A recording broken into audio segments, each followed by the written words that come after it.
30 kwietnia odbyła się uroczystość przekazania 6 wyrzutni rakietowych HIMARS dla Sił Obronnych Estonii. Umowę ze Stanami Zjednoczonymi podpisano w grudniu 2022 roku. Obejmowała ona nie tylko same wyrzutnie, lecz także pakiet amunicji. Wszystkie 3 państwa bałtyckie należące do NATO, Litwa, Łotwa i Estonia, zdecydowały się na zakup tych systemów i planują współpracę przy ich eksploatacji. Wynika to m.in. z ograniczonej liczby HIMARSów w poszczególnych państwach. Dla Estonii to jeden z kluczowych projektów modernizacyjnych, który znacząco zwiększy zdolność rażenia celów na dużych dystansach. Obecnie estońska artyleria dysponuje 36 armatohaubicami K9 Thunder oraz zamówionymi 12 systemami Cesar.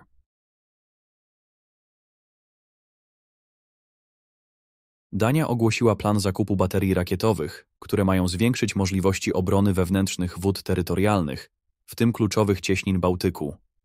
Nowe systemy mają pozwolić na skuteczniejsze kontrolowanie strategicznych szlaków morskich takich jak cieśniny duńskie i zachodnia część Morza Bałtyckiego. Choć Kopenhaga miała już doświadczenia z rakietami Harpoon, to nowy projekt będzie tworzony od zera. Oficjalnie nie podano jeszcze, jakie pociski zostaną użyte, ale wiele wskazuje na norweskie rakiety Naval Strike Missile. Budowa dywizjonu rakietowego to część większego planu modernizacji duńskich sił zbrojnych. W tym i przyszłym roku na ten cel przeznaczono ponad 7 miliardów dolarów. Zakupy obejmą również nowe okręty, bezzałogowce i przygotowania pod fregaty obrony powietrznej oraz patrolowce arktyczne. 2 maja amerykański Departament Stanu zatwierdził potencjalną sprzedaż 300 pocisków AIM-9X Sidewinder w wersji Block 2 dla Norwegii w ramach procedury Foreign Military Sales. Pakiet obejmuje również pociski szkolno-treningowe, części zamienne, urządzenia diagnostyczne oraz wsparcie szkoleniowo-logistyczne. Maksymalna wartość transakcji to 371 milionów dolarów. Sidewinder to typ pocisku powietrze-powietrze krótkiego zasięgu, używany m.in. przez F-35, które znajdują się także na wyposażeniu norweskich sił powietrznych. Wersja Block 2 została opracowana jako ulepszony wariant w zakresie elektroniki, komunikacji, zdolności manewrowych oraz interoperacyjności.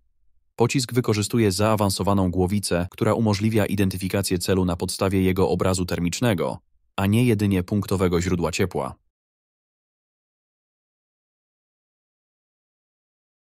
10 kwietnia rząd Szwecji przesłał do parlamentu projekt korekty budżetowej, uwzględniający m.in. wydatki na obronność. Przy tej okazji ujawniono, że Dania wyraziła potencjalne zainteresowanie zakupem maksymalnie 4 samolotów wczesnego ostrzegania i dowodzenia Saab Global Eye. Transakcja miałaby zostać zrealizowana w trybie międzyrządowym, przy czym formalnym zamawiającym byłby rząd Szwecji. Zainteresowanie Kopenhagi wpisuje się w strategię marketingową koncernu Saab, który promuje Global Eye na rynkach międzynarodowych. Do tej pory 5 maszyn trafiło do Zjednoczonych Emiratów Arabskich, a 3 zostały zamówione przez Szwecję z możliwością dokupienia 4. Poza Danią rozważaniem zakupu interesują się także Polska i Francja. Dania, podobnie jak inne państwa europejskie, intensyfikuje inwestycje w obronność. Wśród planowanych zakupów wymienia się m.in. dodatkowe myśliwce wielozadaniowe F-35 oraz samoloty patrolowe, takie jak Boeing Poseidon.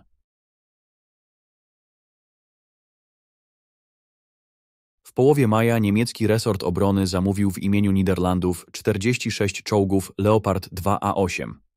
Umowa zakłada rozpoczęcie dostaw w 2027 roku i zakończenie w 2030. Opcjonalnie możliwe będzie dokupienie 6 kolejnych czołgów po zintegrowaniu z nimi systemów bezzałogowych.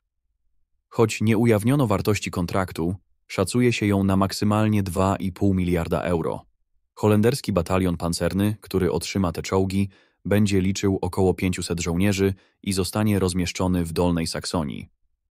Będzie to odbudowa holenderskich wojsk pancernych, rozwiązanych w 2011 roku. Do tej pory państwo wykorzystywało jedynie kompanię czołgów w ramach niemiecko-holenderskiego 414 batalionu. Holandia staje się drugim po Litwie użytkownikiem Leopardów 2A8 w ramach niemieckiej umowy ramowej z maja 2023 roku.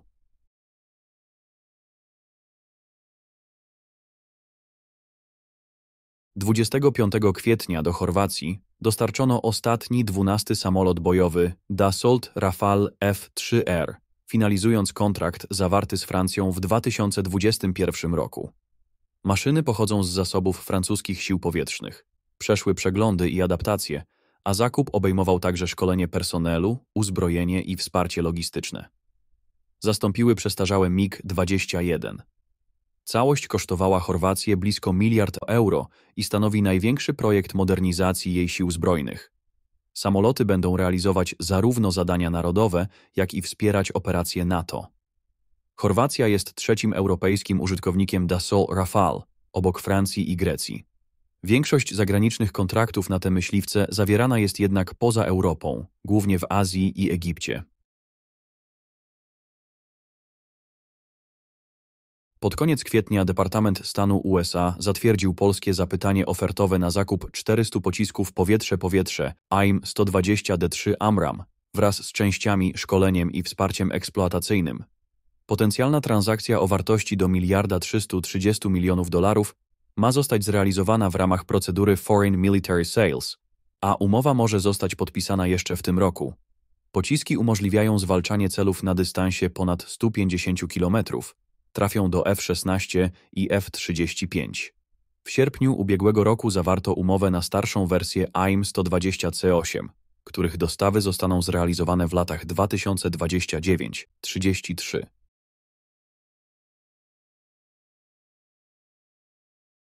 21 maja amerykański Departament Stanu zatwierdził polskie zapytanie ofertowe dotyczące zakupu 1400 kierowanych bomb GBU-39 w wersji bojowej oraz 4 szkolnych. Pakiet obejmuje również części zamienne, wyposażenie diagnostyczne oraz usługi szkoleniowe i logistyczne. Maksymalna wartość transakcji to $180 milionów.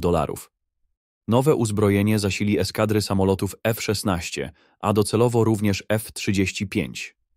Bomby wyróżniają się precyzyjnym systemem naprowadzania GPS oraz niewielką masą. Zasięg rażenia wynosi około 100 km.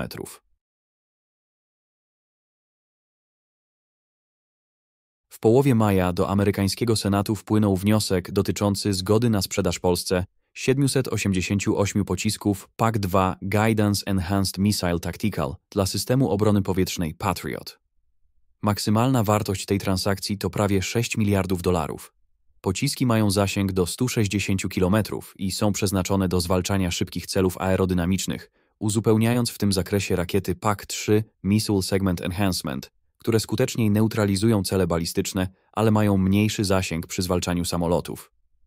Nowy wniosek to kontynuacja zakupów programu Wisła, w ramach którego Polska w 2018 roku nabyła 2 baterie systemu Patriot, 16 wyrzutni, 4 radary i 208 pocisków PAC-3 Missile Segment Enhancement za blisko $5 miliardów. Docelowo Polska ma pozyskać 8 baterii systemu, w tym 64 wyrzutnie oraz 16 radarów. 15 maja Agencja Uzbrojenia podpisała umowę ramową na dostawy amunicji krążącej Warmate. Przewiduje ona dostarczenie około 10 000 bojowych i ćwiczebnych platform powietrznych, co przekłada się na 1000 zestawów, z których każdy zawiera 10 aparatów. Umowa obowiązuje do końca 2035 roku, a jej wartość szacuje się w granicach $1 miliarda. Każdy zestaw może mieć różną konfigurację, w tym wersje przenośne lub osadzone na lekkich pojazdach terenowych. To już trzecia umowa na dostawy Warmate. Pierwszą zawarto w 2017 roku i obejmowała 100 zestawów. Jednak do końca 2018 roku dostarczono 10 zestawów, czyli tyle, na ile opiewało zamówienie gwarantowane. Kolejna umowa została podpisana w 2022 roku, lecz liczby zamówionych zestawów nie ujawniono.